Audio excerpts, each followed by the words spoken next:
Hello students. तो जैसा कि हमने लास्ट टाइम जो है व्हीटस्टोन सेतु को कंप्लीट किया था। हालांकि वो अपने आरबीएससी सिलेबस में इसके दो मेथड बताए हुए हैं व्हीटस्टोन सेतु के लिए, उसके सिद्धांत की उत्पत्ति करने के लिए, जो उसका सिद्धांत क्या था, P upon Q equal to R upon S. ठीक है, जब व्हीटस्टोन सेतु संतुलन अवस्था में होता है तो उनके दो संलग्न भुजाओं के प्रतिरोध का अनुपात शेष दो संलग्न भुजाओं के प्रतिरोध के अनुपात के बराबर होता है। ये हमने सीखा था और हमने उसको डेराइव किया था किरचॉफ के नियम से। ठीक है, अब यहाँ पर एक मेथड और है जिसके द्वारा हम यहाँ पर किरचॉफ के इस जो व्हीटस्टोन सेतु का जो ये सिद्धांत है उसकी हम यहाँ पर उत्पत्ति करेंगे। ठीक है, तो वो था क्या, देखिए एक बार मैं आपको यहाँ पर समझा देता हूँ डायग्राम से। तो ये अपने पास में व्हीटस्टोन सेतु है और इस व्हीटस्टोन सेतु में हम यहाँ पर हमने क्या देखा था कि इसमें एक धारा क्या है, I1 प्रवाहित हो रही है और इधर इसमें धारा जो है वो I3 प्रवाहित हो रही है और इसमें धारा I2 प्रवाहित हो रही है, इसमें धारा जो है I4 प्रवाहित हो रही है। मैं इसको थोड़ा सा अरेंज कर देता हूँ धारा को। अपन ने क्या देखा था कि जब ये संतुलन अवस्था में होता है, मीटर ब्रिज जो व्हीटस्टोन सेतु जो है, ठीक है, अगर ये संतुलन अवस्था में होता है तो जैसे ही इसमें धारा प्रवाहित होती है तो ये जब I1 धारा जो है जब यहाँ प्रवाहित हो रही होती है, इस शाखा में I1 धारा प्रवाहित हो रही है, ये I1 धारा है, तो इसमें से अपन जानते हैं कुछ धारा जो है ये इसमें प्रवाहित होती है IG, और इसमें इस वाली शाखा में जो धारा प्रवाहित होती है वो हमने देखा था वो क्या है, I1 माइनस IG। ये धारा इसमें प्रवाहित होती है। फिर इस वाली शाखा में I2 धारा प्रवाहित होती है तो इधर से IG आती है और ये I2 प्लस IG बन जाती है। यहाँ पर ये धारा प्रवाहित होती है I2 प्लस IG। ये धारा इसमें इस तरीके से प्रवाहित होती है और ये फाइनली ऐसे ये धारा प्रवाहित हो रही होती है इस सर्किट में। क्लियर है यहाँ तक? ठीक है, तो हमें यहाँ पर दूसरा मेथड इसका क्या है मैं आपको बता देता हूँ। दूसरा मेथड, एक मिनट थोड़ा सा कलर चेंज कर देता हूँ मार्कर का। देखो, दूसरा मेथड अपना क्या है कि संतुलन अवस्था से व्हीटस्टोन सेतु की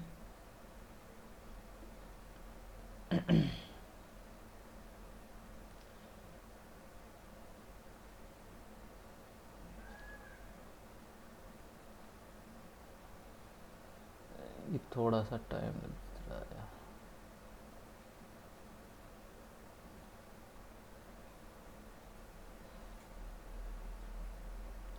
देखिए, यहाँ पर हम क्या सीख रहे हैं, वेट स्टोन सेतु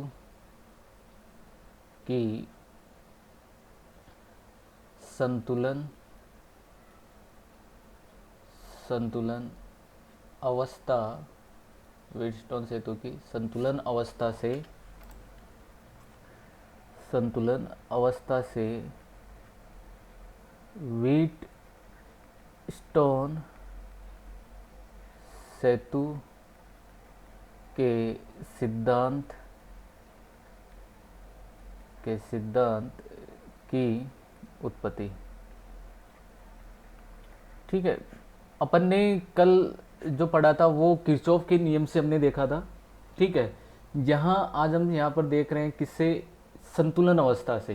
ठीक है, पोटेंशियल मतलब विभवांतर की मदद से हम यहाँ पर जो P upon Q equal to R upon S, ठीक है, ये जो इसका सिद्धांत होता है, ठीक है, व्हीटस्टोन सेतु का, उसकी हम यहाँ से उत्पत्ति करेंगे। ठीक है, इसमें आपके बुक में अपने सिलेबस में दो मेथड दिए हुए हैं, इसलिए मैं दोनों मेथड समझा रहा हूँ। कल हमने समझा था किरचॉफ के नियम से व्हीटस्टोन सेतु का सिद्धांत की उत्पत्ति। आज हम केवल इस परिपथ के संतुलन की अवस्था से यहाँ पर जो है व्हीटस्टोन सेतु के सिद्धांत की उत्पत्ति करेंगे। इसमें देखो क्या होता है कि मान लीजिए यहाँ पर विभव जो है वो क्या है, VA है, इसमें विभव क्या है, VA है, और यहाँ का विभव क्या है, VB है। क्लियर यहाँ तक?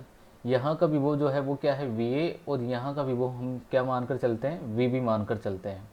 ठीक है, तो इस वाले भाग में ये जो भाग है, ठीक है, ये भाग और ये वाला भाग, क्योंकि यहाँ धारा आई प्रवाहित हो रही है, देखो आराम से इसको समझिएगा। यहाँ से बैटरी से धारा जो है वो क्या निर्गत हो रही है आई, और जब ये ए बिंदु पर आकर प्रवेश करेगी ये दो भागों में डिवाइड हो जाएगी I1 और I2। तो इसका मतलब ये वाला भाग, ये वाली भुजा और ये वाली भुजा, जो ये दोनों प्रतिरोध है इन दोनों भुजाओं में, ये एक दूसरे के समांतर क्रम में होंगे। और अपन जानते हैं समांतर क्रम में जो विभवांतर है या जो विभव है वो समान होते हैं। तो यहाँ से यहाँ तक जो विभवांतर होगा और यहाँ से यहाँ तक जो विभवांतर होगा वो एक दूसरे के बराबर होंगे। कहने का मतलब ये है कि हम यहाँ पर ये कह सकते हैं कि प्रतिरोध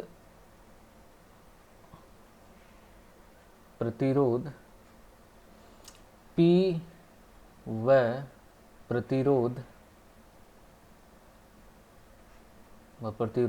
R के मध्य के विभवांतर समान होंगे। ठीक है, तो P वाली भुजा में, P भुजा जो है उस पर जो विभव पतन है, ठीक है, या विभवांतर है, मैं यहाँ पर लिख सकता हूँ P प्रतिरोध की भुजा पर विभवांतर, ये क्या चीज़ होगी, VA माइनस VB होगा। और ये equal to VA minus VB, ठीक है, ये किसके इक्वल होगा, इसमें धारा प्रवाहित हो रही है I1, ठीक है, तो ये I1P के इक्वल होगा, I1P, मैंने इसको डायरेक्टली लिखा है, क्लियर यहाँ तक। ठीक है, तो ये VA minus VB equal to किसके बराबर हो गया, I1P के इक्वल हो गया। इसी तरीके से R प्रतिरोध की भुजा पर विभव पतन या विभवांतर, ठीक है, और ये क्या होगा यहाँ पर VA माइनस VD, ठीक है, ये होगा VA माइनस VD,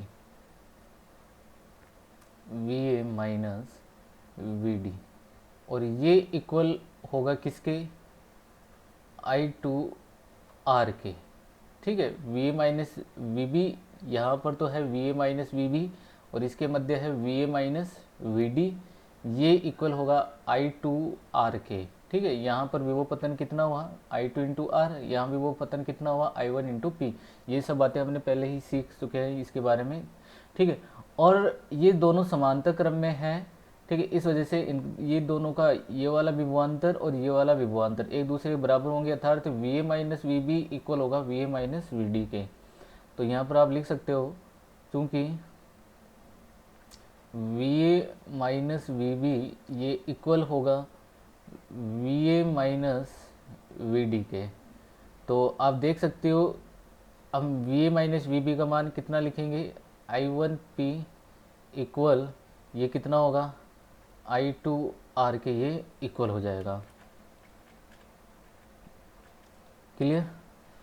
अब यहाँ पर अपन I1 अपॉन I2 जैसे हमने पिछले वाले में लिखा था, ठीक है, यहाँ पर हम लिखेंगे I1 upon I2 equal to ये क्या बना R अपॉन P बन जाएगा।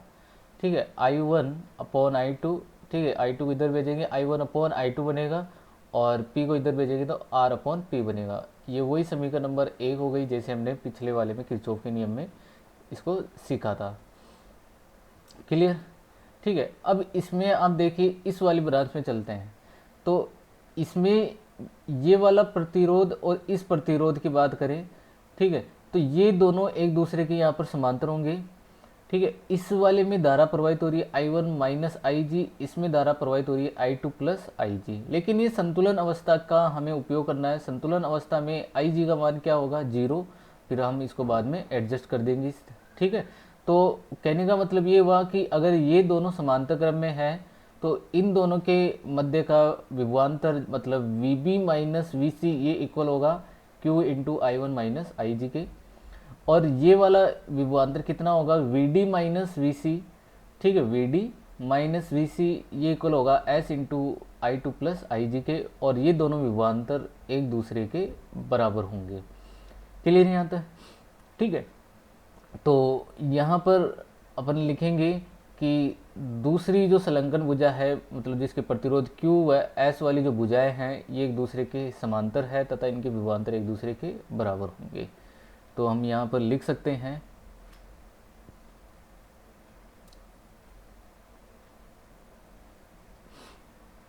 यहाँ लिखेंगे कि प्रतिरोध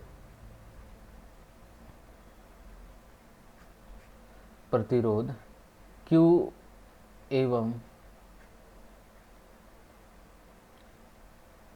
प्रतिरोध S की भुजाएं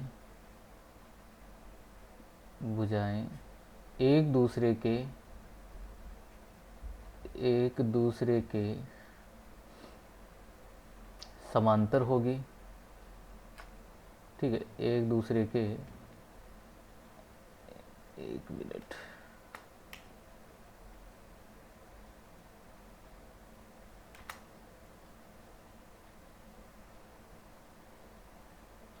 एक दूसरे के ये समांतर होगी। क्या सिस्टम चल रहा है?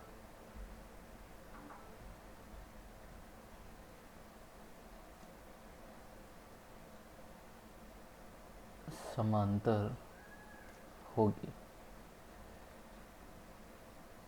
जिससे दोनों पर विभव पतन एक दूसरे के समान होंगे, ठीक है। अतः हम यहाँ पर क्या लिख सकते हैं कि जो Q है उस पर विभव पतन जो है वो क्या था वी बी माइनस, ठीक है, वी बी माइनस ये था वी सी, ठीक है, V B minus V C ये इक्वल होगा V D minus V C के। V B minus V C जैसे यहाँ पर V A minus V B था उसी तरीके से V B minus V C किसके इक्वल होगा यहाँ पर V B minus V C जो है मैं यहाँ लिख देता हूँ V B minus V C ये इक्वल है Q bracket I one minus जी के। और we D minus V C जो है ये इक्वल है S into I two plus I G के। आप चेक कर सकते हो ऊपर यही हो रहा है I two plus I G, S into I two plus I G, यहाँ पर Q into I one minus I G, ठीक है। तो ये V B minus V C के जगह हम यहाँ पर इसका विभवांतर या विभव पतन जो इस पर होगा वो हम यहाँ पर लिख सकते हैं Q I one minus I G equal S I two plus I G हम यहाँ पर लिखेंगे, ठीक है। अब यहाँ पर आई जी तो संतुलन अवस्था में क्या है 0, लेकिन संतुलन अवस्था में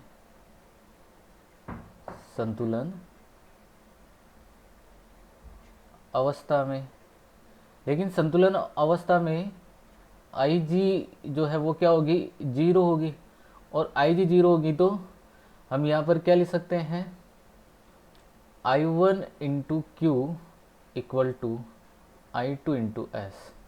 और फिर से वही बात यहाँ पर क्या बनेगी I one upon I two equal to S upon Q बनेगा। और ये समीकरण नंबर हो जाएगी क्या 2, ठीक है। फिर समीकरण नंबर 1 और समीकरण नंबर 2, समीकरण नंबर 1 व समीकरण नंबर 2 इन दोनों को हम क्या कर सकते हैं यहाँ पर इक्वल लिख सकते हैं, ठीक है। तो समीकरण नंबर 1 ये बराबर है समीकरण नंबर 2 के ये बराबर होगी। तो कहने का मतलब समीकरण नंबर 1 में ये मान किसके बराबर था, आर अपॉन पी के। तो यहाँ पर हम लिखेंगे R upon P equal to, यहाँ लिखेंगे एस अपॉन क्यू। ये बात भी क्लियर हो गई होगी। फिर इनको हम यहाँ पर व्यवस्थित कर देंगे और ये क्या बनेगा, P upon Q equal to R upon S. ठीक है, और यही हमें चाहिए था यहाँ पर। तो ये एक बार मैं वापस से इसको समझा देता हूँ, ठीक है, ताकि ये अच्छे से क्लियर हो जाए। देखिए बच्चों, यहाँ पर ये अपने पास में व्हीटस्टोन सेतु है। संतुलन अवस्था के बारे में तो मालूम होगा ही, संतुलन अवस्था क्या होती है। जब इस व्हीटस्टोन सेतु की ये वाली जो गैल्वेनोमीटर वाली या धारा मापी वाली जो भुजा है, इसमें जब कोई धारा प्रवाहित नहीं हो रही हो, मतलब जब आई जी का मान यहाँ पर क्या हो, जीरो हो, आई जी का मान जब जीरो होगा तब ये संतुलन अवस्था में होगा। और ऐसी स्थिति में जो इस शाखा में धारा प्रवाहित होगी वही इस शाखा में भी धारा प्रवाहित होगी। आप इसको I3 लिख सकते हो, ठीक है। यहाँ पर जो जहाँ पर मैं I1 माइनस आई जी लिख रहा हूँ वहाँ पर आप I3 लिख सकते हो। फाइनली आप I1 इक्वल टू यहाँ पर I3 भी आप लिखकर आप इसको हल कर सकते हो, कोई दिक्कत वाली बात नहीं है। जैसे यहाँ पर इसमें I4 है, आप इसको I4 समझ लीजिए, तो ये I2 और I4 एक दूसरे के इक्वल होंगे, ठीक है। तो I2 प्लस आई जी की जगह आप I4 भी लिख सकते हो, ठीक है। जैसी आपकी सुविधा लगे उस तरीके से आप इनको सोल्व कर सकते हो। हम संतुलन, यहाँ पर मैं किरचॉफ का नियम उपयोग नहीं कर रहा हूँ, मैं यहाँ पर विभव पतन का जो सिस्टम है उसको मैं यहाँ पर उपयोग कर रहा हूँ समझाने के लिए। देखिए, मैंने किरचॉफ के नियम के लिए मुझे यहाँ पर लूप लेने होते हैं, लेकिन मैं यहाँ पर लूप नहीं ले रहा हूँ। सीधा तरीका यहाँ पर क्या है कि यहाँ पर जो विभव होगा वो होगा VA, और इस बिंदु पर जो विभव होगा वो क्या होगा, VB, ठीक है। इस बिंदु पर जो विभव होगा वो होगा VD, और इस बिंदु पर जो विभव होगा VC। और अपन जानते हैं, एक बात दिमाग में हमेशा ध्यान रखो कि धारा जब ही प्रवाहित होती है जब दो बिंदुओं के मध्य, चालक के दो सिरों के मध्य कोई विभवांतर हो। अगर विभवांतर जीरो होता है तब क्या हो जाता है, धारा प्रवाहित नहीं होती है। यही काम यहाँ पर हुआ है। एक्चुअल में हुआ क्या है कि संतुलन अवस्था में कि ये B बिंदु का जो विभव है VB और ये D बिंदु का जो विभव है VD, ये दोनों एक दूसरे के बराबर हो जाते हैं, जिसकी वजह से इनका विभवांतर क्या हो जाता है, इस वाली शाखा में जीरो हो जाता है। और ये धारा इधर प्रवाहित न होकर फिर ये सीधी ऐसे प्रवाहित होती हुई इस शाखा में ऐसे प्रवाहित हो जाती है, ठीक है। ये होता है इसका सिस्टम। अब देखो यहाँ पर इस परिपथ में ये वाला प्रतिरोध और ये वाला प्रतिरोध एक दूसरे के समांतर है, क्योंकि इसमें धारा I1 प्रवाहित हो रही है और इसमें I2 प्रवाहित हो रही है। हम इसको समांतर समझ सकते हैं। और समांतर क्रम में अपन जानते हैं विभवांतर या विभव पतन एक दूसरे के क्या होते हैं, बराबर होते हैं, ठीक है। तो यहाँ पर मैंने यही बताया, यहाँ पर लिख के मैंने समझाया है कि P प्रतिरोध की भुजा पर विभवांतर VA माइनस VB है, यहाँ पर VA और ये VB, VA माइनस VB, ये इक्वल होगा किसके, I1 इंटू पी के इक्वल होगा। इसी तरीके से R भुजा वाले पर प्रतिरोध पर विभवांतर कितना होगा, VA माइनस VD होगा, ठीक है। और यहाँ पर विभव पतन कितना हुआ, I2 इंटू आर। क्लियर यहाँ तक, I2 इंटू आर, ये दोनों एक दूसरे के इक्वल होंगे। मैंने यहाँ पर इसको इक्वल किया हुआ है, ठीक है, और इक्वल करके एक समीकरण बनाई I1, ठीक है, I1 upon I2 equal to R upon P, समीकरण नंबर 1। इसी तरीके से दूसरे वाले में आपको कर देना है, ठीक है। आप चाहो, मैंने अभी बताया कि यहाँ पर आप I3 भी लिख सकते हो और इस जगह आप I4 भी लिख सकते हो, लेकिन फिर आपको बताना पड़ेगा कि I1 जो है, IG अगर जीरो है तो I1 जो है वो I3 के इक्वल होगी और I2 जो है वो I4 के इक्वल होगी। तो आप वहाँ पर I3 की जगह I1 लिखना पड़ेगा, फिर I4 की जगह I2 लिखना पड़ेगा, तो आएगा तो वही बाद में। तो इससे अच्छा है मैंने इस तरीके से इसको समझा दिया ताकि वापस में आपको लिखना नहीं पड़े, और वही विभवांतर को इक्वल कर दो। और यहाँ पर भी हमारे पास में एक इक्वेशन बन जाएगी, I1 upon I2 equal to S upon Q, और दोनों समीकरणों को एक दूसरे के इक्वल कर दीजिए और ये हमें यहाँ पर उसका सिद्धांत प्राप्त हो जाएगा। तो ये तो था व्हीटस्टोन सेतु के बारे में, ठीक है। अब यहाँ पर एक पॉइंट और समझने वाला ये है कि व्हीटस्टोन सेतु में अगर आपसे क्वेश्चन पूछ लिया जाता है कि कोई भी एक शाखा में, जैसे मान लीजिए यहाँ पर अपने पास में व्हीटस्टोन सेतु एक चक्रीय चतुर्भुज की संरचना में होता है, ठीक है। इसमें दो विकर्ण होते हैं, एक ये वाला विकर्ण और एक ये वाला विकर्ण। आपसे कहा जाता है कि अगर व्हीटस्टोन सेतु में इनके गैल्वेनोमीटर और बैटरी की जो अवस्थाएं हैं, मतलब जो इनकी स्थिति है, एक दूसरे पर परिवर्तित कर दे। मतलब यहाँ पर तो अब गैल्वेनोमीटर जोड़ दें और इस जगह कोई बैटरी जोड़ दे, तो इनकी संतुलन अवस्था पर या इनके सिद्धांत पर क्या प्रभाव पड़ेगा। तो सिंपल सा सिद्धांत ये है कि यहाँ पर कोई प्रभाव नहीं आने वाला है। ठीक है, वही रहेगा P/Q इक्वल टू R/S ही यहाँ पर रहेगा। क्लियर नहीं आता? ठीक है, इसके बाद में आपको इसके पीछे अगर कोई न्यूमेरिकल है व्हीटस्टोन सेतु पर, वो आपको कर लेना है। ठीक है, अब हम यहाँ पर आगे बढ़ेंगे। आज का बहुत इंपॉर्टेंट टॉपिक हम यहाँ पर समझने वाले हैं और वो है मीटर सेतु। यहाँ पर मैं एक बात आपको ध्यान दिला देता हूँ, व्हीटस्टोन सेतु जो है, ठीक है, इसके आपको उपयोग भी लिख लेना है। मैं यहाँ पर इसके उपयोग लिखवा देता हूँ एक बार। ठीक है, एक बार मैं यहाँ पर उपयोग लिखवा देता हूँ। तो इसके उपयोग कहाँ कहाँ होते हैं, व्हीटस्टोन सेतु के उपयोग। ठीक है, इसका उपयोग होता है मीटर सेतु में। इसका उपयोग होता है मीटर सेतु में। ठीक है, ये अभी हम समझेंगे। मीटर सेतु ये प्रैक्टिकल टॉपिक है, ये प्रैक्टिकल है, इसके 3 प्रैक्टिकल है। ठीक है, आप चाहो जितने प्रैक्टिकल इस पर कर सकते हो मीटर सेतु पर। इसके अलावा एक और है जिसमें हम इसका उपयोग करते हैं, वो है कैरी फोस्टर। Carry poster. एक होता है पोस्ट ऑफिस बॉक्स।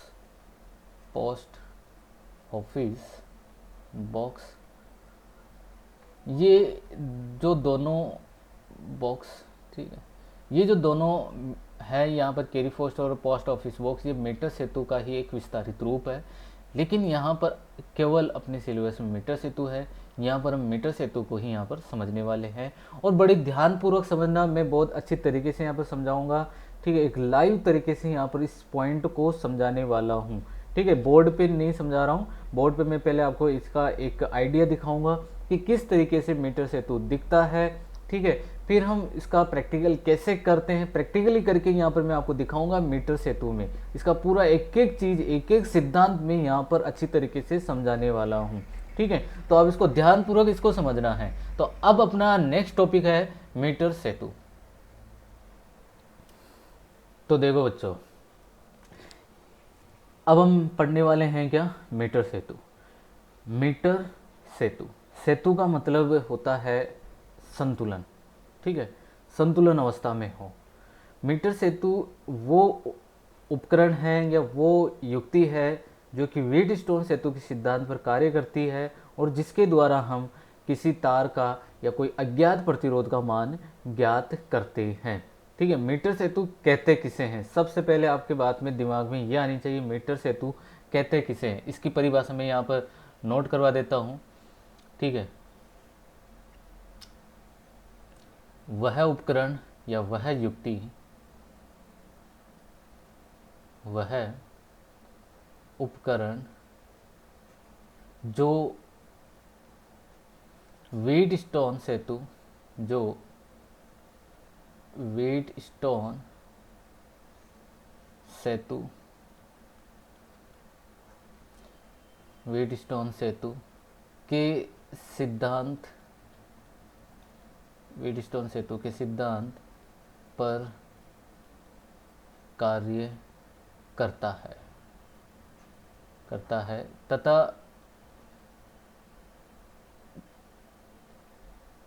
अज्ञात प्रतिरोध का मान, अज्ञात प्रतिरोध का मान ज्ञात किया जाता है। अज्ञात प्रतिरोध का मान ज्ञात किया जाता है, मीटर सेतु कहलाता है। मीटर सेतु कहलाता है। ठीक है, ये तो बच्चों इसकी परिभाषा हो गई। मीटर सेतु कहते किसे हैं। देखो, मीटर यहाँ पर नाम आ रहा है, इसमें एक्चुअल में क्या होता है, एक मीटर लंबी स्केल का इसमें उपयोग किया जाता है। ठीक है, ये व्हीटस्टोन सेतु पर ही कार्य करता है। एक प्रैक्टिकली टॉपिक है ये व्हीटस्टोन सेतु के सिद्धांत पर कार्य करता है और इसके द्वारा भी अज्ञात प्रतिरोध का मान हम ज्ञात करते हैं। जैसे हमें कोई तार दे दिया जाए और कहा जाए कि इसका प्रतिरोध ज्ञात कीजिए। ठीक है, ये दिखने में कैसा दिखता है, ये आपके सामने एक डायग्राम इसका दिखाई दे रहा है। देखो ये किस तरीके का दिखाई देता है, मैं आपको इसका थोड़ा सा एक्सप्लेन कर देता हूँ। ये आपको यहाँ पर जो दिखाई दे रही है, ये इस तरीके की केसरिया कलर की एक पट्टी सी दिखाई दे रही है, ये एक लकड़ी की तख्ती होती है। ठीक है, ये क्या है, लकड़ी की तख्ती। ठीक है, इस लकड़ी की तख्ती पर क्या होता है कि ये देखो एल आकार की, ये हालांकि एल आकार की होती है, यहाँ पर ये वाली अपने लैब में ऐसी कोई पट्टियाँ नहीं होती है। ठीक है, ये एल आकार की, इसमें दो तांबे की पट्टियाँ होती है। ठीक है, क्या होती है, तांबे की दो पट्टियाँ होती है एल आकार की, और इसके मध्य बिल्कुल एक सीधी तांबे की पट्टी और लगी हुई होती है। यहाँ पर ये आपको जो ये वाले पॉइंट्स दिखाई दे रहे हैं, ये सब पॉइंट्स दिखाई दे रहे हैं, इनको बोलते हैं संयोजक पेच। इनको क्या कहा जाता है, संयोजक पेच इनको कहा जाता है, संयोजक पेच कहते हैं इनको। ठीक है, ये जो है ये है तांबे की पट्टी। ठीक है, इसको हम क्या बोलते हैं, तांबे की पट्टी कहते हैं इसको। ये जो लगी हुई है, ये तांबे की पट्टी लगी हुई है। आप यहाँ पर देख रहे हो कि एक पट्टी और जा रही है यहाँ पर, ये देखिए इस तरीके से, और इस पर आप देख रहे हो dash dash dash dash dash, इस तरीके के कुछ निशान हैं। ये है पैमाना, स्केल, 1 मीटर लंबी। 1 मीटर का मतलब है 100 सेंटीमीटर। कितना है, 100 सेंटीमीटर लंबी स्केल लगी हुई है, और इस स्केल के जस्ट ऊपर यहाँ पर एक तार जा रहा है। इस संयोजक पेच और इस वाले संयोजक पेच के मध्य एक तार जुड़ा हुआ है। ये जो तार है ये बना हुआ होता है मैग्नीन का। ये बना हुआ होता है किसका, मैग्नीन का, या फिर ये बना हुआ होता है कॉन्स्टेटन का। ठीक है, कॉन्स्टेटन का ये बना हुआ होता है। ठीक है, कॉन्स्टेटन या मैग्नीन, मैग्नीन का ये वायर बना हुआ होता है। इसका उपयोग क्यों करते हैं, ये सब बातें मैं आपको आगे समझाने वाला हूँ। तो ये इस तरीके का स्ट्रक्चर होती है, इसकी संरचना होती है। ये मीटर सेतु ऐसा दिखाई देता है लेब में। क्लियर यहाँ तक, ये ध्यान देने बात है, बिल्कुल ऐसा ही दिखेगा। क्या क्या, एक तो नीचे ये वाली क्या होगी, एक लकड़ी की ऐसी आयताकार तख्ती होगी, उसके ऊपर ये तांबे की पट्टियाँ लगी हुई होगी, है ना। यहाँ पर एक एल आकार की तांबे की पट्टी होगी, इधर एक एल आकार की तांबे की पट्टी होगी, बीच में एक सीधी तांबे की पट्टी होगी, और यहाँ पर एक स्केल लगी हुई होती है, और उसके ऊपर यहाँ पर ये दो पेच लगे हुए होते हैं यहाँ पर, और यहाँ इसके ऊपर एक वायर जा रहा होता है। ठीक है, 1 मीटर लंबा अर्थात 100 सेंटीमीटर लंबा। 1 मीटर का ये वायर होने की वजह से ही इसको बोलते हैं मीटर सेतु। क्या बोलते हैं, मीटर सेतु इसको कहते हैं। मीटर तो है ही, 1 मीटर लंबा इसमें तार उपयोग करते हैं। सेतु इसलिए कहा जाता है क्योंकि ये व्हीटस्टोन सेतु पर कार्य करता है, ये संतुलन अवस्था में कार्य करता है। इसके द्वारा हम अज्ञात प्रतिरोध का मान ज्ञात करते हैं। जब हम बुक में या नोटबुक में जब हम इसका डायग्राम बनाते हैं, इसका परिपथ चित्र बनाते हैं, भाई अब मुझे इसकी वर्किंग तुम्हें समझानी पड़ेगी, हम इसका प्रैक्टिकल कैसे करते हैं। ठीक है, ये मैं प्रैक्टिकली आपको करके दिखाऊंगा बच्चों। अभी यहाँ पर मैं लाइव आपको प्रैक्टिकल भी करके दिखाने वाला हूँ। ठीक है, आप सोचोगे कैसे दिखाएंगे। ठीक है, तो मैंने आपके लिए एक थोड़ा सा मैटर तैयार किया है यहाँ पर, ताकि आपको ये प्रैक्टिकल भी समझ में आ जाए और ये टॉपिक भी अच्छे से क्लियर हो जाएगा। ठीक है, यहाँ पर आपको इस डायग्राम में मीटर सेतु का हमने जो बेसिक पॉइंट समझा, भाई मीटर सेतु क्या होता है, इसके द्वारा हम क्या करने वाले हैं। पहले आप दिमाग में ये बैठाइए कि ये क्या है। ठीक है, ये क्या है, ये एक उपकरण है जिसके द्वारा हम कोई प्रैक्टिकली प्रायोगिक तरीके से कोई तार का प्रतिरोध ज्ञात करते हैं। क्या करते हैं, तार का प्रतिरोध ज्ञात करते हैं। फिर आपको दिमाग में ये ध्यान रखना है किस सिद्धांत के द्वारा, हम सिद्धांत कौन सा उपयोग करेंगे यहाँ पर, व्हीटस्टोन सेतु का। व्हीटस्टोन सेतु का सिद्धांत क्या होता है, P/Q = R/S। इस सिद्धांत का हम उपयोग करेंगे और मीटर सेतु के द्वारा अज्ञात प्रतिरोध का मान हम यहाँ पर ज्ञात करने वाले हैं। ठीक है, अब देखो मैं आपको यहाँ पर प्रैक्टिकली कुछ और डायग्राम से भी या प्रैक्टिकली तरीके से मैं इसको समझाने वाला हूँ, तब फिर अब उसके बाद में हम इसकी थ्योरी को नोट कर लेंगे। ठीक है, तो यहाँ पर हम चलते हैं आगे। देखिए बच्चों, ये आपके सामने मैंने एक इस तरीके का एक सिम्युलेटर बोलते हैं इसको, ठीक है, जिसमें आप लाइव तरीके से कोई प्रैक्टिकल को कर सकते हो।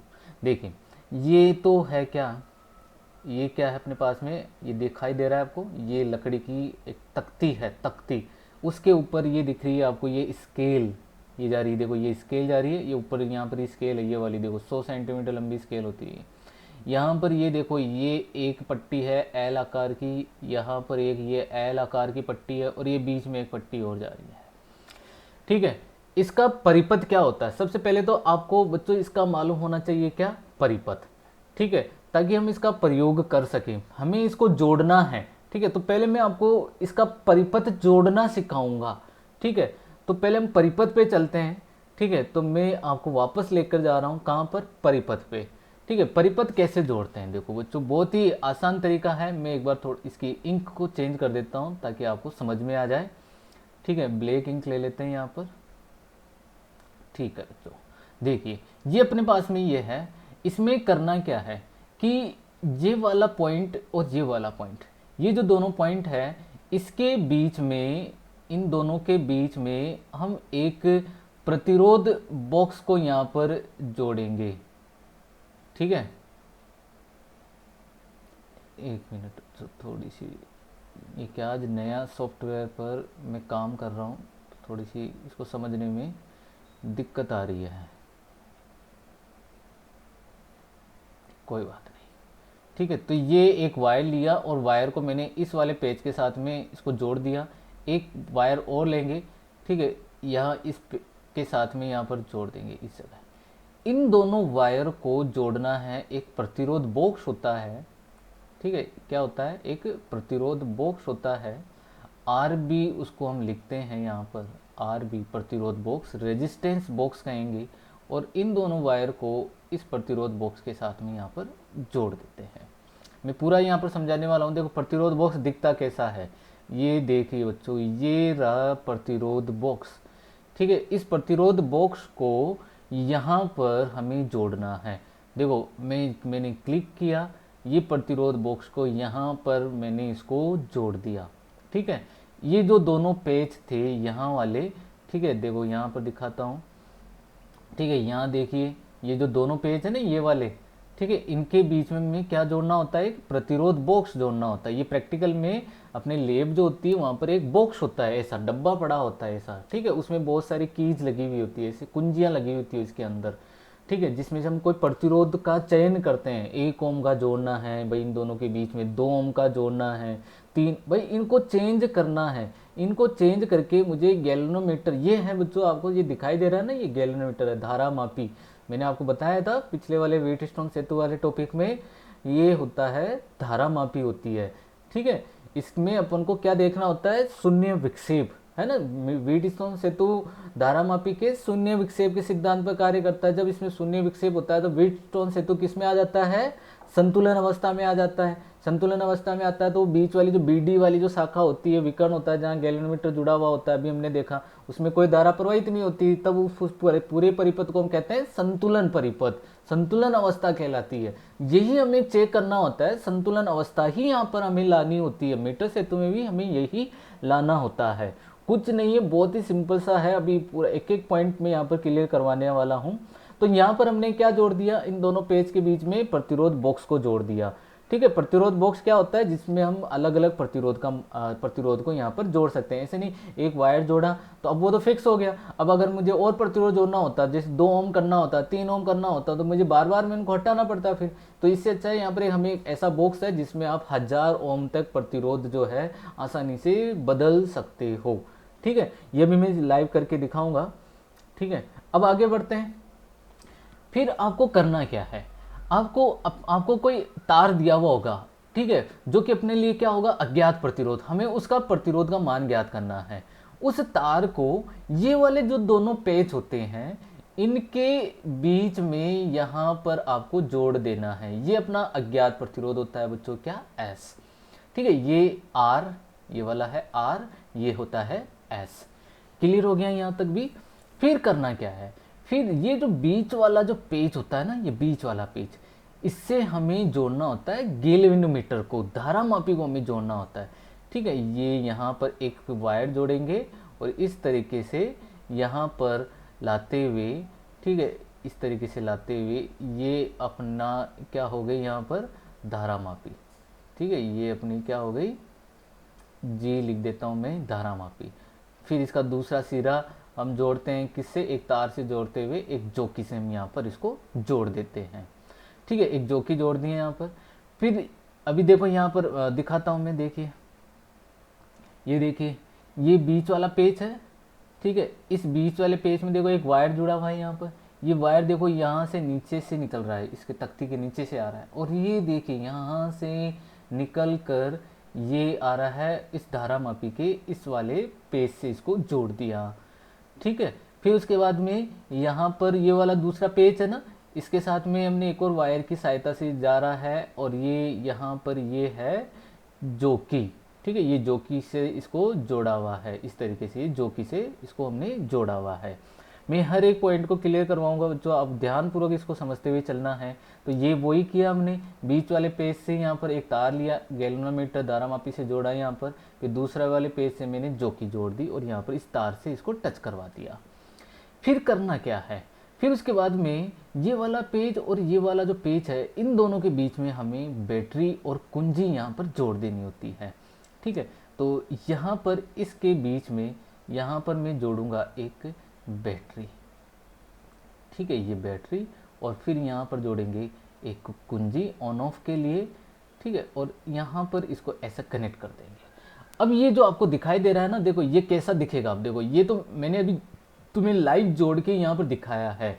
ठीक है, अभी देखो मैंने इसका परिपथ भी है मेरे पास, इसका बनाया हुआ। ठीक है, ये 1 मिनट में लेता हूँ। ये लीजिए,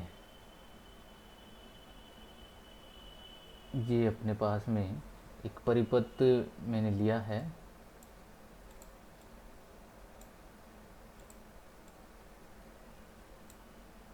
शायद आपको दिखाई नहीं दे रहा होगा, मैं अब देखिए आप, अब आपको ये दिखाई दे रहा है ना, ये नीचे वाली तख्ती, ये यहाँ पर एक स्केल जा रही है और ये उसके ऊपर से वायर जा रहा है जो अपन को जोड़ना था। ठीक है, ये रहा वो प्रतिरोध बॉक्स। ठीक है, इसमें बहुत सारे देखो यहाँ पर ऐसी कुछ कुंजियाँ लगी हुई है इस तरीके से। इनको आप अगर 1 ओम का अगर प्रतिरोध इन दोनों के बीच में जोड़ना है, ये दोनों पेज, ठीक है, यहाँ पर है ना, ये वाले पेज है ना इस जगह। ठीक है, ये वाले पेज होते हैं। ठीक है, इन पेचों के बीच में यहाँ पर प्रतिरोध बॉक्स को जोड़ना होता है। यहाँ पर ये पेच लगे हुए होते हैं, ये तार निकाल के हम यहाँ पर और यहाँ पर इनको जोड़ देते हैं। और यहाँ पर हम कोई कुंजी निकालेंगे, जैसे हमने 1 ओम की कुंजी निकाली तो इसके साथ में यहाँ पर जुड़ जाता है क्या, 1 ओम का प्रतिरोध। फिर अगर मैं 2 ओम की कुंजी को निकालता हूँ, इसमें इन सब पर लिखा हुआ होता है 2 ओम, 4 ओम, 5 ओम, इस तरीके से लिखा हुआ होता है। ठीक है, जैसे 2 ओम की कुंजी निकालते हैं तो फिर इसके साथ में क्या जुड़ जाता है, 2 ओम का प्रतिरोध। ये रहा अपना गैल्वेनोमीटर। ठीक है, धारामापी, बीच वाला पेज गैल्वेनोमीटर से जोड़ा। ठीक है, यहाँ से दूसरा हमने यहाँ पर इस तरीके से लाते हुए, ये है जोकी। ठीक है, ये जोकी होती है, और ये अपना अज्ञात प्रतिरोध होता है। इस तरीके से हमें यहाँ पर इसको जोड़ देना होता है। क्लियर यहाँ तक, ये तो आपको समझ में आ गया होगा। ठीक है, तो वो पीछे वाला परिपथ आपको समझ में आ गया, क्या प्रतिरोध बॉक्स होता है वगैरह। ठीक है, हम आगे यहाँ पर इस परिपथ को जोड़ रहे थे। ठीक है, यहाँ पर आपने चेक कर लिया, हमने यहाँ पर प्रतिरोध बॉक्स को जोड़ दिया, फिर इसके बाद में हमने यहाँ पर धारामापी को जोड़ दिया। ठीक है, जो मैंने ऊपर परिपथ समझाया था कैसे परिपथ बनाना होता है, सबसे पहला काम ही आपका क्या होता है, परिपथ को बनाना है ना, मीटर सेतु का परिपथ बनाना, जो ये मैंने ऊपर आपको समझाया हुआ है। ये देखो, ये मैंने परिपथ जोड़ा हुआ है मेरा, ये परिपथ ही हमें नोट्स में बनाना है, एग्जाम में यही परिपथ बनाना है, प्रैक्टिकल एग्जाम होगा तब भी आपको यही परिपथ बनाना है। ठीक है, तो ये अपना काम हो गया यहाँ तक। ठीक है, अब इसमें आपको करना क्या है, जैसे ये परिपथ बना देते हैं तो होता क्या है कि इसमें एक धारा का प्रवाह होता है। ठीक है, और जब ये धारा इसमें इस तरीके से प्रवाहित होती है, देखो जब ये धारा प्रवाहित होती है, ठीक है, तो इसका कुछ भाग इधर प्रवाहित होता है, जैसे यहाँ धारा गई, यहाँ पर प्रवेश करी, तो इसका कुछ भाग जाएगा इधर, जैसे ये मान लो I1 चली गई और कुछ भाग इधर से होता हुआ इधर जाएगा I2। ये I2 इसमें जाएगा, इस प्रतिरोध बॉक्स में जाएगा, फिर I2 इधर से आएगी, ठीक है, इधर I2, ये I2, ये I2, क्लियर यहाँ तक। इधर से आ रही है I1, दोनों मिलेगी फिर I बनेगी और इस तरीके से यहाँ पर निर्गत होगी, ठीक है। अपना काम यहाँ पर करना क्या है कि इस गैल्वेनोमीटर पर इस जोकी को इस तार पर हमें क्या करना होता है, खिसकाना होता है, ठीक है। ये जो जोकी लगी हुई है, ठीक है, ये तार पर टच होती है, ये वाली जो जोकी है ना, ये वाली, ठीक है, इसको हम तार पर टच करवाते हैं। टच करवाते ही गैल्वेनोमीटर में विक्षेप आता है दोनों साइड, है ना, एक कभी एक साइड कभी दूसरी साइड। हमें यहाँ पर जीरो विक्षेप लाना होता है, इस जगह जीरो विक्षेप लाना होता है। ये अपना इसमें टारगेट होता है प्रैक्टिकल में, ठीक है। तो चलिए प्रैक्टिकल करके देखते हैं। तो यहाँ तक हमने जोड़ दिया, गैल्वेनोमीटर जोड़ दिया, जोकी जोड़ दी। अब करना क्या है, इन दोनों पेज के बीच में अज्ञात प्रतिरोध जोड़ना है। तो ये मैं अज्ञात प्रतिरोध जोड़ देता हूँ। ये यहाँ पर जोड़ दिया क्या, अज्ञात प्रतिरोध, ठीक है। अज्ञात प्रतिरोध जोड़ दिया, उसके बाद में क्या जोड़ना है, बैटरी, ठीक है। ये जोड़ देते हैं बैटरी। देखो ये वाला सिरा जा रहा है बैटरी से, ये गया, और ये इधर क्या, किसे, कुंजी से, ठीक है। और ये कुंजी से यहाँ पर आकर इसको मैंने इस तरीके से जोड़ दिया। तो ये बातें सब आपको क्लियर हो गया होगा। अब हम यहाँ पर स्टार्ट करते हैं एक्सपेरिमेंट को। अभी देखिए यहाँ पर, अभी देखो इसमें कहा है कि आपको कोई प्रतिरोध यहाँ पर सेलेक्ट करना है। तो मैंने प्रतिरोध बॉक्स से जैसे 2 ओम का प्रतिरोध निकाल लिया, ठीक है, 2 ओम का प्रतिरोध निकाल लिया, ठीक है। और इसमें मुझे स्टार्ट करने के लिए इसमें अब कुंजी को लगा देना है। तो मैं यहाँ पर कुंजी को लगा देता हूँ, इसमें कुंजी लगा दी। अब देखिए, ठीक है, अब ये कुंजी को लगाने के बाद में देखिए, ये देखिए मैंने जोकी को खिसकाया है यहाँ पर, ठीक है, ये देखो, ठीक है, आप चेक करोगे, ये देखो, ये देखिए दिखाई दे रहा है, ठीक है। ये जोकी को मैं यहाँ पर खिसका रहा हूँ, इधर उधर देखिए, ठीक है। तो आप देख रहे हो गैल्वेनोमीटर में विक्षेप आ रहा है कि नहीं, ठीक है। ये गैल्वेनोमीटर में विक्षेप आ रहा है दोनों तरफ। खास बात यही है कि दोनों तरफ विक्षेप आना चाहिए। ये जीरो है, मैंने बताया था दोनों तरफ 30 भाग होते हैं, इधर या इधर, ठीक है। उससे कोई लेना देना नहीं है कि धारा किधर प्रवाहित होगी। इसका काम गैल्वेनोमीटर का केवल कितना है कि धारा का सहसूचन करना, परिपथ में धारा का सहसूचन करना ही होता है, ठीक है। इसमें फिर अगला पॉइंट क्या है कि यहाँ पर अपना टारगेट क्या है कि इस जोकी को इस तार पर हमें खिसकाना है और एक वो बिंदु प्राप्त करना है जहाँ पर ये सुई इस जीरो पर आ जाए। इसको बोलते हैं शून्य विक्षेप, ठीक है। और तार के जिस बिंदु पर ये शून्य विक्षेप प्राप्त होता है उसको बोलते हैं संतुलन बिंदु, ठीक है।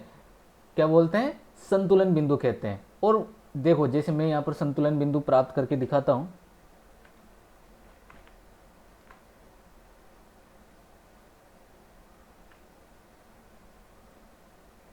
देखिए ये जोकी खिसक रही है,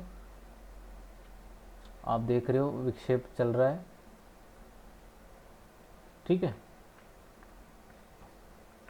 ये लगभग 33 पर समथिंग ये जीरो हो जाएगा।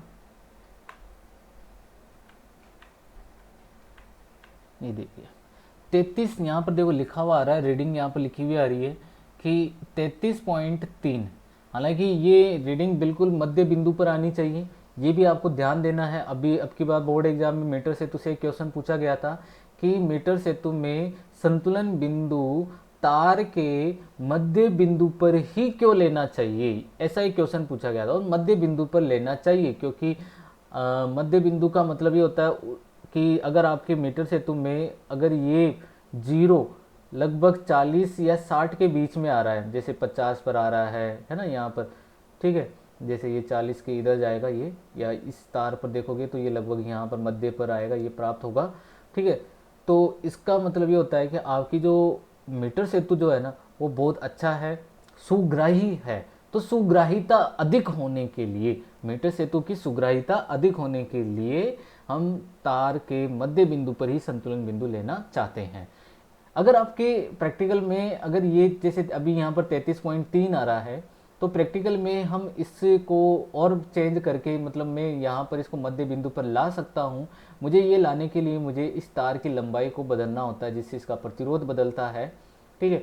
और ये लगभग फिर मध्य बिंदु पर आना स्टार्ट हो जाता है, ठीक है। जैसे अब ये तार छोटा है, ये इस तार की अगर मैं लंबाई को बढ़ा दूं, इसमें ऐसा कोई सिस्टम है नहीं कि तार की लंबाई बढ़ा दें, ठीक है। मैं यहाँ पर तार की लंबाई को बढ़ाकर ये मध्य बिंदु, ये जो संतुलन बिंदु है जो कि अभी कितने पर आ रहा है, 33.3 पर ये आ रहा है, ये चेक कर लेते हैं यहाँ पर, ये 33.3 पर आ रहा है, ठीक है। तो ये अपन तार की लंबाई को बढ़ाकर इसको लगभग 40, 50, 55, 60 इनके बीच में हमें यहाँ पर इसको लाना होता है। क्लियर यहाँ तक? अब अभी आपको इसमें समझने वाला पॉइंट क्या है, परिपथ। सबसे पहला तो आपका काम क्या है, एक तो परिपथ को समझना, मीटर सेतु क्या है, क्या करना था, टारगेट क्या था आपका इस मीटर सेतु से। आपका टारगेट था जो आपको ये तार दिया हुआ है, अज्ञात प्रतिरोध दिया हुआ है, इसका प्रतिरोध ज्ञात करना। क्लियर यहाँ तक? व्हीटस्टोन सेतु के सिद्धांत का उपयोग करके, वो भी व्हीटस्टोन सेतु के सिद्धांत का उपयोग करके, ठीक है। दूसरा पॉइंट ये है कि आपको समझ में आ गया मीटर सेतु क्या है, फिर आपको समझना है इसका परिपथ क्या होगा, ठीक है। परिपथ हम कैसे जोड़ते हैं, ठीक है। पूरा नॉलेज होना चाहिए आपको मीटर सेतु के बारे में, भाई इसमें क्या क्या जुड़ा हुआ होता है। दो इस तरीके की तांबे की एल आकार की तांबे की पट्टियाँ होती है, उनके बीच में एक तांबे की सीधी पट्टी होती है। इनमें संयोजक पेच लगे हुए होते हैं जिन पर हम तारों का या परिपथ का संयोजन करते हैं इन संयोजक पेचों की सहायता से, ठीक है। यहाँ पर आप इनको नाम दे सकते हो, ABCDEFG, इस तरीके से इन पेचों को। फिर आप बोल सकते हो कि पेच B व D के मध्य प्रतिरोध बॉक्स को जोड़ते हैं, ठीक है। पेच मध्य वाली पट्टिका के पेच D से गैल्वेनोमीटर का एक सिरा जोड़ते हैं, गैल्वेनोमीटर का दूसरा सिरा जो है जोकी से जोड़ते हैं, ठीक है। ये वाला पेज जैसे मान लो DE है तो DE पेज के मध्य अज्ञात प्रतिरोध को जोड़ देते हैं, ठीक है। ये पेज है A, ठीक है। पेज A और ये वाला पेज मान लो लास्ट वाला है, जैसे मान लो F है, E है, जो भी है, ठीक है। इन दोनों पेज के बीच में बैटरी व एक कुंजी को जोड़ देते हैं श्रेणी क्रम में जोड़ते हुए। तो ये इस तरीके से आप इसकी थ्योरी लिख सकते हो, भाई इस तरीके से हम परिपथ बनाते हैं। फिर जब ये परिपथ बन जाता है तब आप बताते हो यहाँ पर कार्यविधि में कि जैसे हम कुंजी को दबाते हैं तथा प्रतिरोध बॉक्स से कोई परिमित मान का कोई प्रतिरोध इनके बीच में जोड़ते हैं, तथा जोकी को तार पर जब हम सरकाते हैं, ठीक है, या खिसकाते हैं, ठीक है, तो गैल्वेनोमीटर में विक्षेप उत्पन्न हो जाता है, ठीक है। और हमें इस जोकी को तार पर इस तरीके से खिसकाना है, या तार पर एक हमें ऐसा बिंदु प्राप्त करना होता है कि गैल्वेनोमीटर में शून्य विक्षेप प्राप्त हो जाए। क्या आ जाए? शून्य विक्षेप हमें प्राप्त हो जाए, ठीक है। और जब ये शून्य विक्षेप प्राप्त हो जाता है तो इस तार के जिस बिंदु पर, जैसे ये वाला बिंदु है, जिस बिंदु पर गैल्वेनोमीटर में या धारामापी में शून्य विक्षेप प्राप्त होता है, उस बिंदु को संतुलन बिंदु कहते हैं, और तार की इस लंबाई को संतुलित लंबाई कहते हैं। यहाँ पर तार की जैसे अभी संतुलित लंबाई आ रही है 33.3 सेंटीमीटर, देखो यहाँ पर लिखा हुआ है 33.3 सेंटीमीटर, ये इसकी क्या आ रही है? संतुलित लंबाई कहलाती है। ये संतुलित लंबाई ही हमें इसमें ज्ञात करनी होती है, प्रैक्टिकल में यही करना होता है और कुछ नहीं करना होता है, बस संतुलित लंबाई ज्ञात कर ली। उसके बाद में देखिए अब करना क्या है, देखिए अब आगे अपन बढ़ते हैं, ये बातें सब आपको क्लियर हो गई होगी। जैसे मान लो अपने पास में संतुलित लंबाई प्राप्त हो गई, उस संतुलित लंबाई को मैं यहाँ पर लिख देता हूँ जैसे L, ठीक है। थोड़ा सा आगे बढ़ते हैं, मैंने यहाँ पर इसको लिखा L, जैसे जो भी संतुलित लंबाई आई, ठीक है। इसके बारे में जो भी है मैं नोट्स वगैरह जो है ये मैं आपको कल इसके बारे में लिखवा दूंगा, ठीक है। आज तो मैं नहीं लिखवा पाऊँगा क्योंकि ये लेक्चर लगभग कंप्लीट होने वाला है, 1 घंटा कंप्लीट होने वाला है, ज़्यादा आप नहीं पढ़ पाओगे। नोट्स जो है मैं आपको अवेलेबल करवा दूंगा, या फिर मैं इसमें बोर्ड पर लिखवा दूंगा, ठीक है। जैसे अब हमें यहाँ पर संतुलित लंबाई प्राप्त हो गई। अब संतुलित लंबाई का मतलब तो आप समझ गए होंगे क्या होती है, ठीक है। संतुलित ये जो तार है ना, ये तार, ठीक है, इस तार के जो भी बिंदु है ना, जैसे इस बिंदु पर हमें इसमें गैल्वेनोमीटर में शून्य विक्षेप प्राप्त हो गया यहाँ पर, ठीक है। इस जोकी की सहायता से जोकी को यहाँ पर ये है ना, ये वाला पॉइंट है, इसको खिसकाते हैं इस तार पर, ठीक है। तो इस गैल्वेनोमीटर में शून्य विक्षेप देखना होता है, जहाँ पर भी आया, जैसे यहाँ पर इस बिंदु पर आकर शून्य विक्षेप प्राप्त हो गया, क्यों होगा ये भी आप समझ लीजिए। ये शून्य विक्षेप क्यों होगा? क्योंकि ये मान लो ये अपना B बिंदु है, इसको जब आप इससे यहाँ पर संपर्क कराओगे तो ये अपना D बिंदु हो गया, भाई उसमें व्हीटस्टोन सेतु में ऐसे जुड़े हुए होते हैं ना, इस तरीके से, है ना। ये व्हीटस्टोन सेतु पे कैसे कार्य करता है देख लीजिए आप, इसको समझिए, आपको हर एक पॉइंट क्लियर हो जाएगा। ये वाला पॉइंट होता है ऐसे, यहाँ पर गैल्वेनोमीटर जुड़ा हुआ होता है इस जगह, ये बी बिंदु था, ये डी बिंदु, ये ए बिंदु और ये सी बिंदु। तो ये देखिए यहाँ पर, ठीक है, ये आर होता है और ये एस होता है, तो ये आर और ये एस, तो ये ए और ये डी, ठीक है, ये अपना ए होगा और ये यहाँ तक का डी होगा, क्लियर यहाँ तक, ठीक है। ये सी और ये डी, तो ये अपना सी और डी, ठीक है, ये अज्ञात प्रतिरोध जुड़े हुए हैं इस तरीके से। ये बी वाला पॉइंट है, ठीक है, और ये डी वाला पॉइंट है यहाँ पर, ये वाला डी पॉइंट है अपना, ठीक है। इनके बीच में ये गैल्वेनोमीटर जुड़ा हुआ है। इसका विभव और इसका विभव जब बराबर हो जाएंगे, मान लो, है ना, इसका विभव और इसका विभव बराबर हो जाते हैं तो विभवांतर जीरो हो जाता है, तो इसमें धारा क्या होती है फिर, जीरो हो जाती है, आई जी जीरो हो जाती है। वही काम यहाँ पर है कि इस बिंदु का और इस बिंदु का विभव जब बराबर हो जाते हैं तो इसमें कोई धारा प्रवाहित नहीं होती है, जीरो विक्षेप आ जाता है, ठीक है। तो ये क्या बन गया, संतुलन हो गया, ठीक है, और संतुलन हो गया तो ये व्हीटस्टोन सेतु की तरह कार्य कर रहा है, ठीक है। तो हमने ये तार की लंबाई पढ़ ली स्केल की सहायता से, जैसे अभी आ रही है, मान लो कि जैसे अभी संतुलित लंबाई आ गई एल, तो बाकी जो बच गई वो कितनी आ गई, 100 माइनस एल, बाकी जो बच गई वो कितनी बची, 100 माइनस एल, क्लियर यहाँ तक भाई। जैसे इसमें जैसे यहाँ पर आपको संतुलित लंबाई एल प्राप्त हुई, तो बाकी कितनी बची आपके पास में, 100 माइनस एल बच गई ना, ठीक है। तो बच्चों एक्चुअल में है क्या कि ये इतना तार, देखो तार अपन जानते हैं तार ही तो प्रतिरोध है, ये दिमाग बैठाओ, तार ही क्या है, प्रतिरोध है। तो ये इतना तार अपने लिए किसकी तरह कार्य करता है, पी की तरह, और ये इतना तार ये हमारे लिए बिहेव करता है क्यू की तरह।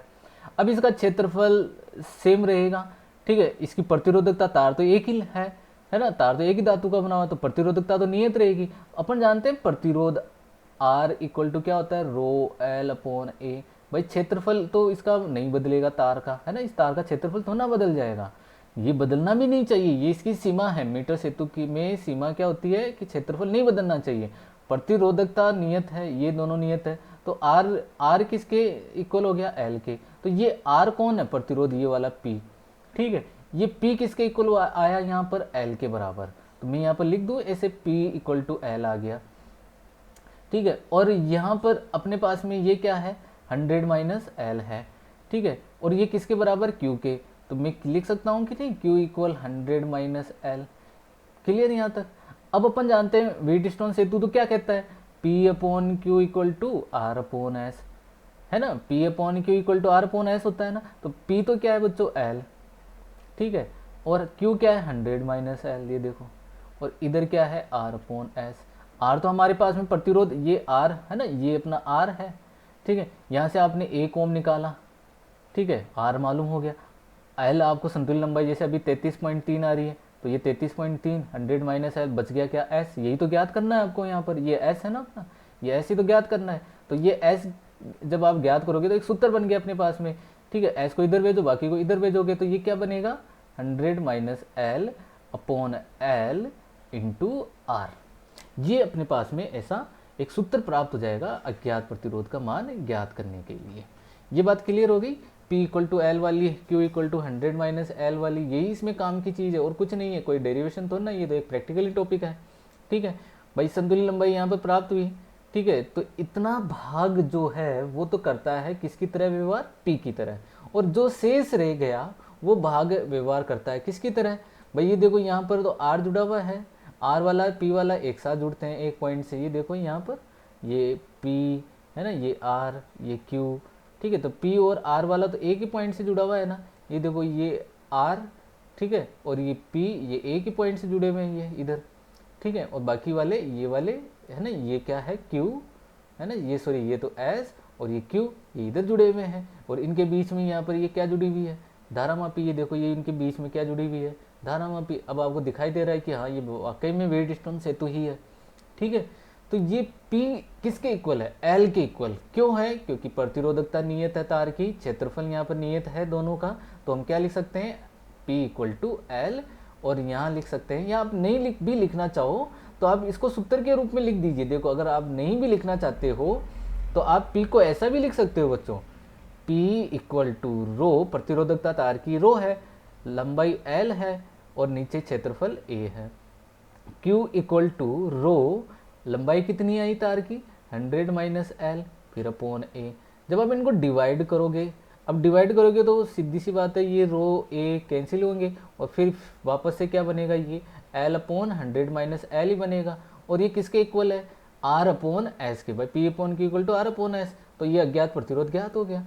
अब आपको करना क्या, अब कैसे करना है, अब मैंने प्रैक्टिकल तो आपको समझाया अभी, ठीक है भाई। S equal to 100 minus L, ठीक है, इंटू आर, ठीक है। ये एक सूत्र हो गया, ये सूत्र आपको ध्यान रखना है मीटर सेतु के लिए। इसकी सहायता से ही हम अज्ञात प्रतिरोध का मान ज्ञात करते हैं। देखिए अब हम आगे बढ़ते हैं थोड़ा सा। देखो जो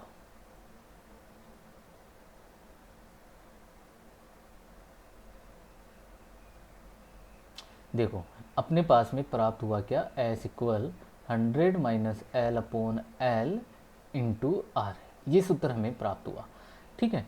अब प्रैक्टिकल जब हम कर रहे थे, ठीक है, जब हम प्रैक्टिकल कर रहे थे तो यहाँ पर जैसे अपने पास में ये संतुलन लंबाई कितनी प्राप्त हुई, जैसे 33.3 प्राप्त हो गई, शून्य विक्षेप आ गया, ठीक है।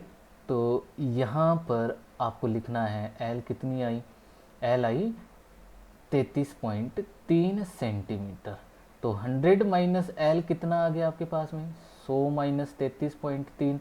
तो अपन जानते हैं 100 में से 33 जाएगा तो कितना आएगा, हाँ यहाँ पर आना चाहिए 67, है ना, 7 3 10 6 3 67 होता है।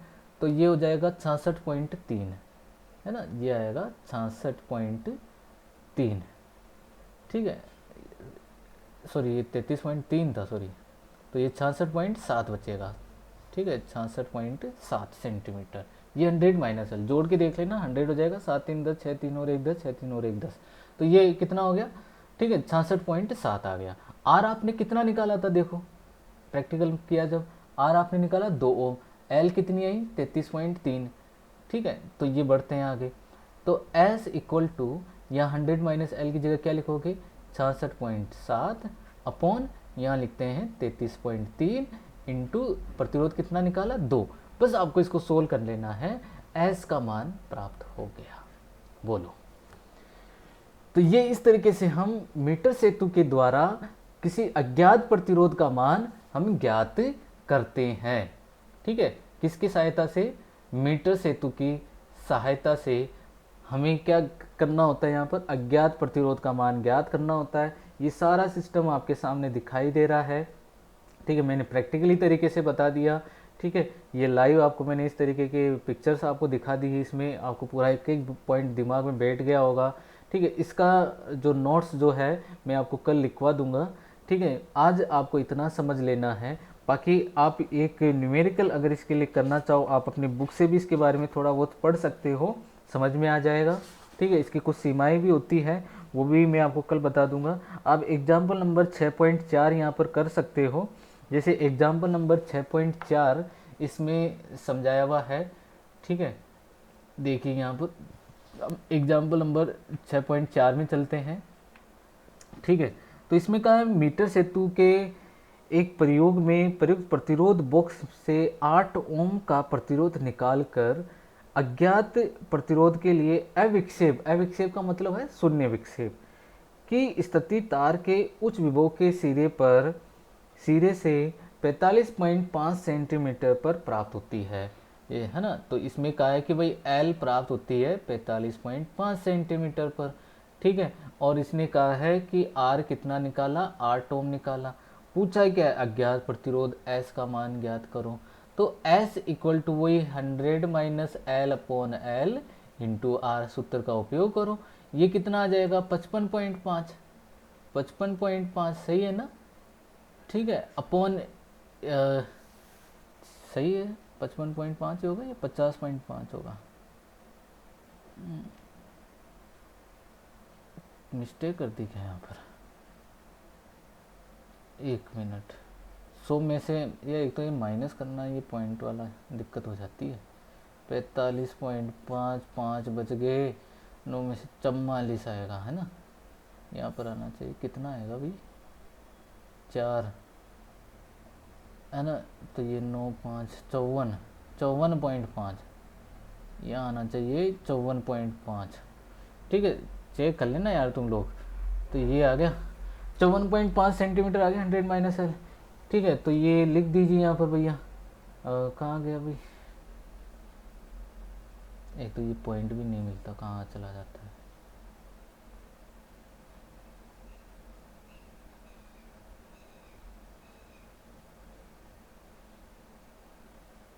इक्वल यहाँ पर है 54.5 अपॉन एल कितना आया 45.5 इंटू आर कितना बताया इसने 8 ओम। बस इसको सोल्व कर लेना है, जैसे इसमें आंसर आ रहा है 9.58 ओम, ये इसका आंसर आ जाएगा। ये अज्ञात प्रतिरोध का मान ज्ञात हो। तो किस तरीके से हम अज्ञात प्रतिरोध का मान ज्ञात करते हैं, ये सारी बातें आपको क्लियर हो गई होगी यहाँ पर। ठीक है, प्रैक्टिकली आपने इसको सीख लिया। अगर फिर आपको अगर सीखना है, आपको कुछ समझ में नहीं आया है, ठीक है, तो मैं आपको वापस से इसको समझा दूंगा। ठीक है, आपको ये पॉइंट, ये डायग्राम आपको ध्यान रखना है किस तरीके से हम प्रैक्टिकल करते हैं। प्रैक्टिकल को आप देख लीजिए, मैं फिर से दिखा देता हूँ एक बार और। ये परिपथ हमने जोड़ा, देखो मैं रीसेट करके वापस से एक बार जोड़ के दिखाता हूँ मैं आपको। यहाँ तक तो ये ऑलरेडी ये जुड़ा हुआ होगा। ठीक है, बीच में ये बीच वाली जो कुछ पेज है उसके साथ में ये गैल्वेनोमीटर जुड़ा हुआ है, ये एक पेज निकला हुआ है और ये जोकी जुड़ी हुई है। करना क्या है, यहाँ पर इस इसके बीच में आपको प्रतिरोध बॉक्स जोड़ना होता है। प्रतिरोध बॉक्स जोड़ दिया, फिर इसके और इसके बीच में अज्ञात प्रतिरोध जोड़ते हैं, तो ये देखिए अज्ञात प्रतिरोध जोड़ दिया। फिर हम क्या करते हैं यहाँ पर, है ना, इसके और इसके बीच में, है ना, एक बैटरी जोड़ देते हैं, तो ये बैटरी जोड़ दी, कुंजी जोड़ दी। फिर हम स्टार्ट करते हैं इसको, प्रतिरोध निकालते हैं। ठीक है, लैब में प्रतिरोध बॉक्स में से एक प्रतिरोध निकाल लिया, 2 ओम की कुंजी हमने यहाँ पर निकाल ली। निकालने के बाद में इसके इस वाले में हम इसको स्टार्ट करेंगे। ठीक है, स्टार्ट करेंगे तो यहाँ पर एक कुंजी को लगा दूंगा, तो ये पूरा परिपथ जुड़ जाएगा। अब मैं यहाँ पर इसको मैं स्लाइड करूँगा, यहाँ पर है ना, खिसकाऊँगा आगे पीछे इस तरीके से। ठीक है, इस तरीके से हम खिसकाते हैं इसको। ठीक है, तो गैलेंटर में विक्षेप आता है। देखो विक्षेप दोनों तरफ आना चाहिए ना, विक्षेप दोनों तरफ आना चाहिए, तभी तो आपको एक बीच में बिंदु प्राप्त होगा जहाँ पर 0 विक्षेप प्राप्त होगा। विक्षेप एक ही तरफ आ रहा है ना, दोनों तरफ, यहाँ पर भी टच कर रहे हो, यहाँ पर भी टच कर रहे हो, तो गैलेंटर में एक ही तरफ विक्षेप आ रहा है, तो ये 0 विक्षेप नहीं आ पाएगा आपके पास में। ठीक है, दोनों तरफ आना चाहिए विक्षेप। ठीक है, ये इसकी खास स्थिति है। फिर आपको करना क्या है, इसको खिसका कर आप स्थिति प्राप्त कर लीजिए यहाँ पर। ठीक है, तो कितने पर आ रही थी, 33.3 पर। तो अब मैं इसको खिसका रहा हूँ, ये लगभग 33.3 पर ये इसकी संतुलन लंबाई, संतुलन बिंदु प्राप्त हो जाएगा। ये लीजिए, इसका संतुलन बिंदु हमें 33.3 पर प्राप्त हो गया। नोट कर लिया, लिखा सूत्र में। ठीक है, ये वाला तो प्रतिरोध R, ये S, ये इतनी लंबाई वाला क्या हो गया P। P किसके इक्वल हो गया, L के। ये इतना तार जो बचा उसका प्रतिरोध हो गया कितना, Q, और Q किसके इक्वल हो गया 100 - L के। ठीक है, व्हीटस्टोन सेतु के सिद्धांत का उपयोग करना है, P/Q = R/S। लिखा, सबके मान लिखे, सूत्र प्राप्त कर लिया, S = 100 - L, है ना, सूत्र प्राप्त कर लिया। ये देखिए,